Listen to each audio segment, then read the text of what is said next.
Good morning, children. We are about to start our next chapter, meal planning for the family.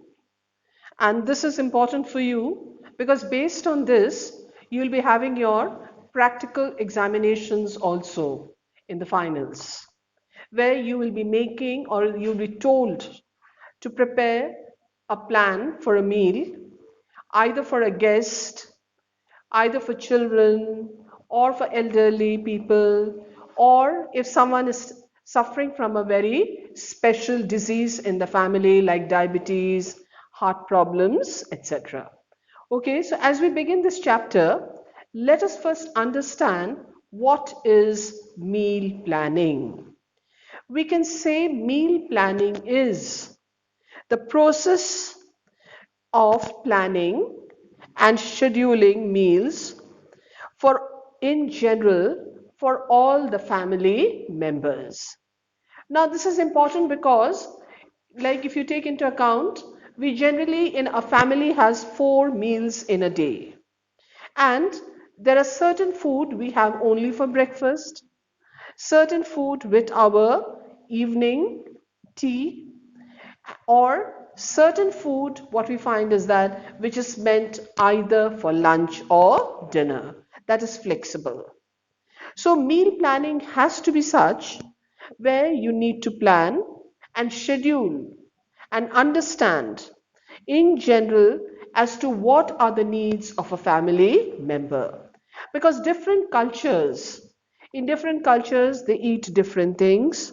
So as a result of this, we should be able to know what sort of a meal we need to plan for a particular family, which is not the same for all families because they may be from different regions of the same country or from another country. Hence, the meal planned may not be absolutely the same. So, when we talk about meal planning, we have to remember the meal that we have planned should be nutritionally a well planned meal. It should be a balanced diet, meaning all the food groups, that is, carbohydrates, fats, proteins, minerals, vitamins, all should be included in small amounts. It should not be a meal where we have included only certain particular food groups and left out the rest. And here, the nutrition provided through a meal should be maximum and should fulfill the requirements of the whole family so that they can remain healthy. Keeping this in mind, let us look into the principles of meal planning. All family members in a family do not have the same nutritional requirement. For example, a child in the family is at a growing age. Hence, for that matter, he needs more of proteins because proteins are body building foods. Hence, for this reason, he needs to have more of proteins in his diet in comparison to an elderly person, that is, maybe his grandparents, with whom he shares the meal. They need to have less of proteins because at an elderly age, you don't add much cells and tissues to the body. Only repair work is done. So, keeping this in mind, they need less of proteins. In the same manner, a child has a lot of activities. So, for this, he needs energy, which will be provided through carbohydrates and fats included in the meal. So, he needs to consume more of it in comparison to the adults or the elders in the family who have a what you call a less whose needs for energy is much lesser because they are not going to do so many activities as compared to a child. So some family members may have particular diseases, so the special conditions have to be kept in mind when we think of meal planning. Now let's move to the principles of meal planning. All family members do not have the same requirements. Like children, The quantity of food consumed by a child is much lesser in comparison to an adolescent. Grandparents, as we know, elderly people cannot eat too much of spices. They need more a lighter diet and more of sweets. Then, if there is somebody doing more of physical work, like if there is a laborer in the family, definitely there will be more need for carbohydrates to be included. So, keeping all this in mind, there are certain principles of meal planning. Let's look at it. The first one, nutritional needs. The meal plan in a family should cater to the individual nutrients according to the RDA table, that is the required dietary allowance, which has been prescribed by ICMR. The nutritional needs vary from age for different ages, different stages of life. Adolescent boys and girls during this period of growth need more nutrients in comparison to the elders. Then the protein requirements are definitely much more for growing children, as I mentioned to you just now. So their diet should include food containing milk, eggs, soya bean, which will provide them the protein requirement and will help them in speedy growth. Or if somebody has suffered an accident or has undergone a surgery, then also more cells, new cells have to be added to the body. So for quick recovery, protein is a must in the diet. Next, the calorie requirement also varies. Definitely adolescent boys, girls, laborers, if there's who do more exercise, need more of energy giving food compared to others. Then if somebody in the family is suffering from diarrhea, will definitely need less of roughage. Otherwise, this condition will, what you call, he will suffer more from it to get back to normal health. So keeping all this in mind, we have to remember what nutrients should be given through the meals. Number two, plan meal for the day.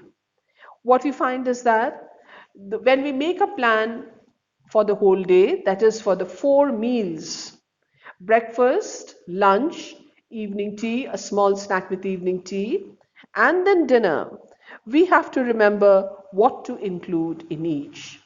Because there are certain food items which can only be had for breakfast, while it cannot be while the food that you have for lunch cannot be included in the breakfast menu. But certain meals are flexible, like lunch, dinner are flexible. So we find that every family has got a daily nutritional need through the variety of food. Suppose the people in the family have had more of proteins in lunch, then they can cut down on proteins for dinner. So in this manner, we have to remember that certain food groups, if included more in a particular meal, automatically the quantity can be reduced in the other meals. And generally, evening tea has got snacks which is much lighter, but at the same time healthy. Then, number 3 point, flexibility of meal planning. What we find is that what we have had certain items, if they need to be had for a particular meal, they can be cooked in a different manner. For example, the vegetable lauki, we can use it as a curry. We can, or at the same time, if we need to have it, it can also be turned into a dessert. So what we find is that we have to keep changing. Our meal planning has to be flexible.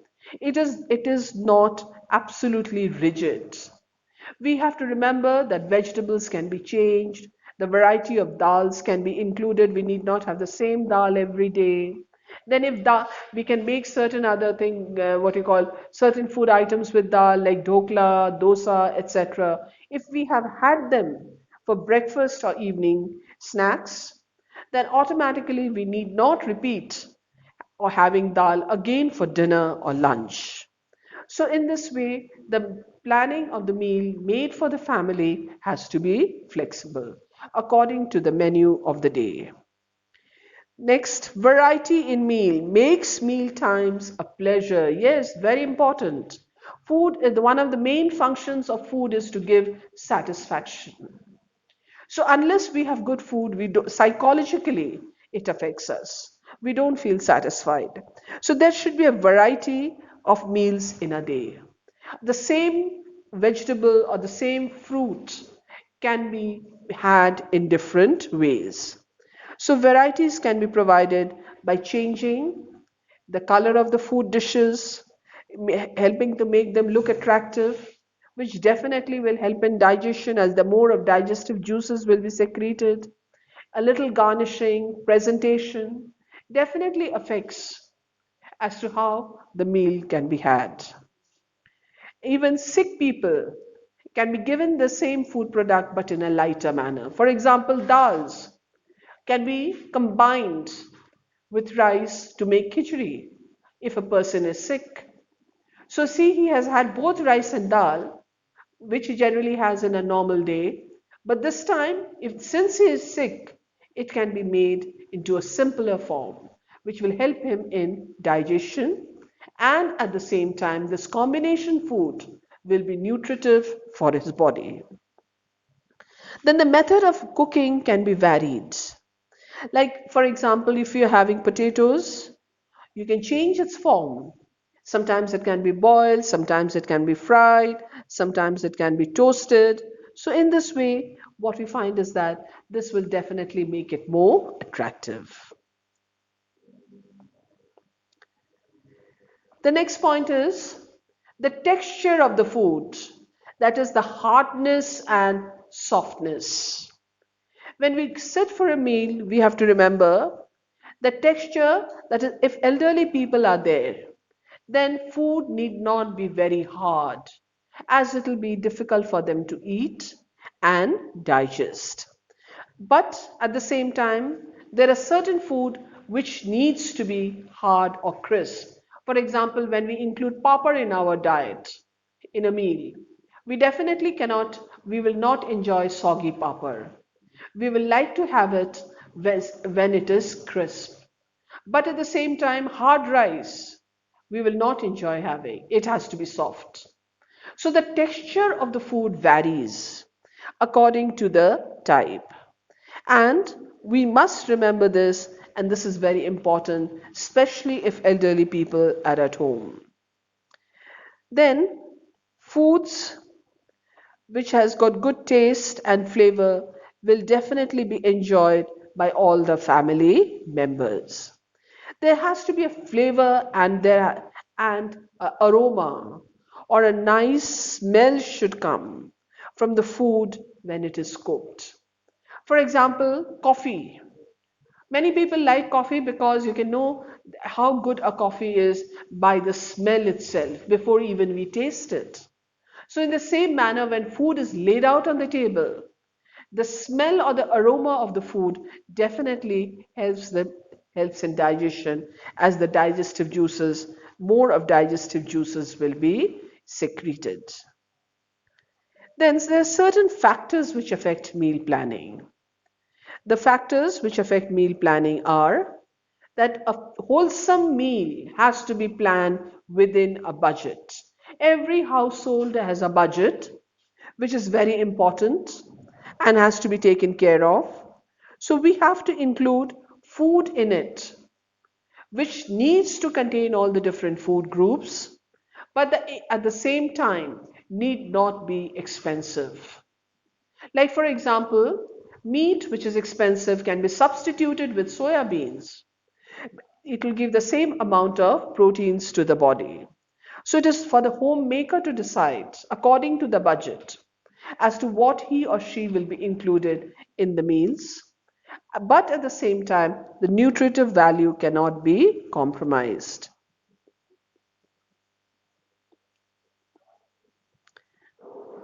Then many a times we throw away the leaves of many vegetables, though they are very healthy, like leaves of radish, then the leaves of the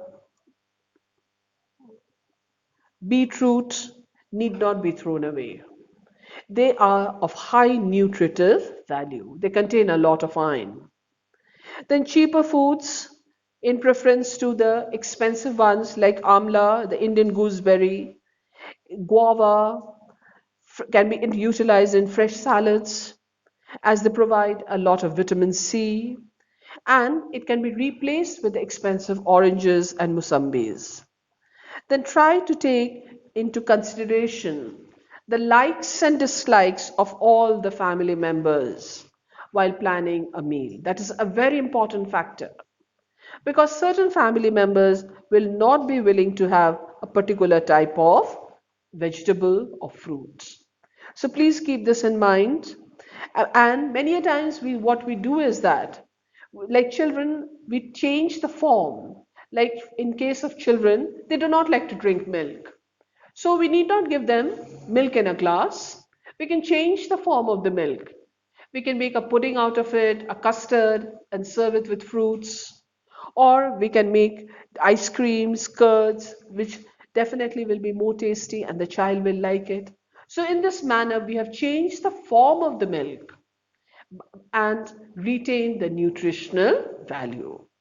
Because keeping in mind the likes and the dislikes of the family members. Then while planning a meal, we have to remember that labor saving devices have to be used. That is, masalas and all can be readied and kept ahead so that at the time of cooking it is very much there. The housewife need not run around to make masalas while cooking. Then there has to be good eating habits initiated since childhood so that the family members are, have good table manners and are well groomed. Good eating habits definitely help in digestion also. The meal pattern varies in different families. Like farmers who start the day early and have to work hard, have a very heavy or sumptuous breakfast to support their so that they don't feel hungry. And generally the dinner that they have again is heavy dinner and much early because once they come back from the hard day's work, they need to eat something heavy and then go to sleep early. Unlike urban families, in an urban family, they have a lighter breakfast and a lighter dinner because before going to sleep, they haven't had much of a hard work. So definitely the dinner is much lighter in comparison to that of a farmer who lives in the rural region. He would prefer to have a heavy dinner and a heavy breakfast so that when he goes out to work, he does not feel hungry. And after coming back from work, then also he needs to have heavy foods as he's worked hard throughout the day. Then meal pattern varies in different families. In this manner, then good food combinations are also a must. That is, there should be cereals, pulses, in some form or the other. Not necessarily always in the form of dal and roti, but in some form or the other, we need to add cereals and pulses in our diet, especially for lunch and dinner. Food, again, another factor needs to be considered while planning the meal, socio-cultural and religious factor. That is during fasting, feasting, when we have long hours of fasting, what we find is that we generally tend to consume, after the fasting is over, we generally tend to consume food which gives a lot of energy and may cause obesity or make the person fat or weight gain.